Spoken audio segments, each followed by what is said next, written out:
I know how that feeling goes, spending a few $100s on a budget laptop that looks slick on paper, only to discover that the moment you open your first spreadsheet or try to join a video call, the screen flickers, the system crawls, and you're left wondering why you didn't just wait a week and get something that actually works.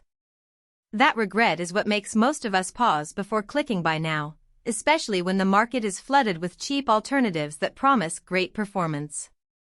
So the question is, does the Lenovo ThinkPad E14 Gen 7 feel like a smarter buy? Or is it another case of flashy specs that don't translate into everyday reliability? Link is in the description if you want to check the product details on Amazon. First off, let's talk about who this machine is really built for. If you're a remote work professional who needs to run multiple Office apps, a few browser tabs, maybe some light photo editing, and you also want a device that can handle occasional coding or data analysis scripts without hiccups, the E14 lines up nicely.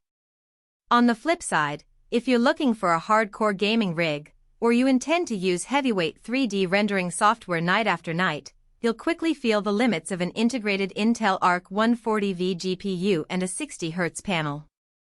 In other words, this is a work-oriented ultrabook that leans into productivity rather than entertainment. The first thing I noticed when I unboxed the ThinkPad was the 14-inch WUXGA IPS screen.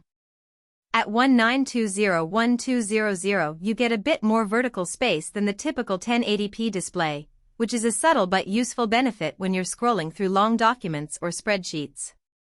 The anti-glare coating does its job in bright office lighting, and the 300 nits brightness is enough to keep the picture visible without washing out colors. The panel only covers about 45% of the NTSC color gamut, so you won't be judging professional photo work on this screen, but for text-heavy tasks the color fidelity is perfectly adequate. The touch layer adds a little flexibility for quick annotations, although I found myself using the keyboard much more often than the stylus functionality. Performance-wise, the Core Ultra 7258V sits at the heart of this machine. Its hybrid architecture mixing performance and efficiency cores means that everyday tasks feel snappy, while background processes stay in the low-power zone.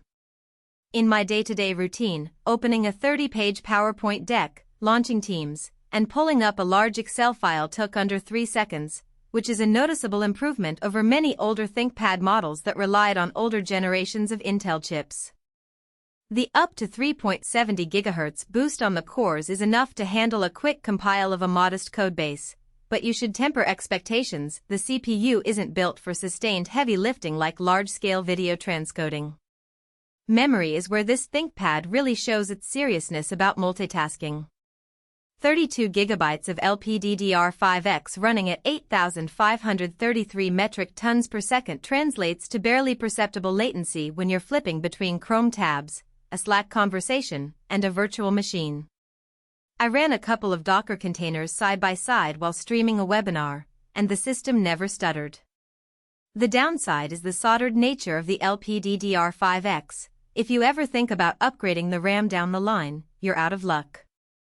That's a trade-off you'll need to accept the moment you sign the purchase agreement. Storage is a modern 1TB PCIe Gen 4 SSD in a tiny 2242 form factor. The speed is where the Gen 4 label matters. Large file transfers, such as moving a 5 GB video project from a NAS to the laptop, completed in roughly half the time you'd see on a Gen 3 drive. For most users, a 1TB capacity means you can keep your work files, a local Git repository, and a few media libraries without constantly juggling external drives. The only practical downside is that the 2242 size can limit compatibility with some aftermarket enclosures, but for the average buyer, this isn't a deal breaker. Now let's address the integrated graphics. Intel Arc 140V is the first generation of Arc GPUs that landed in a ThinkPad. For everyday graphics, it does the job: smooth video playback, decent support for Adobe Photoshop's basic tools, and the occasional lightweight 3D modeling. However, if your workflow includes gaming at 1080p with high settings, or you rely on GPU-accelerated AI tools, the Arc 140V will feel underpowered. I tried running a recent indie game at medium settings and got a steady 45 frames per second, which is acceptable if you're not a competitive gamer but definitely not a benchmark for performance enthusiasts. Battery life is often the silent deal-breaker for ultrabooks, and here the E14 gives you around 6 to 7 hours of mixed-usage testing, email, document work, and a bit of content consumption. That's comparable to other laptops in this price segment, but keep in mind the 14-inch 300 nit panel and the power-hungry Core Ultra chips will drain faster if you push the CPU for extended periods. In practice, that means you'll probably need a charger by midday if your day's packed with meetings and a few heavyweight spreadsheets. One aspect that tends to get overlooked is the keyboard. ThinkPads have long been praised for their typing feel, and the E14 maintains that tradition.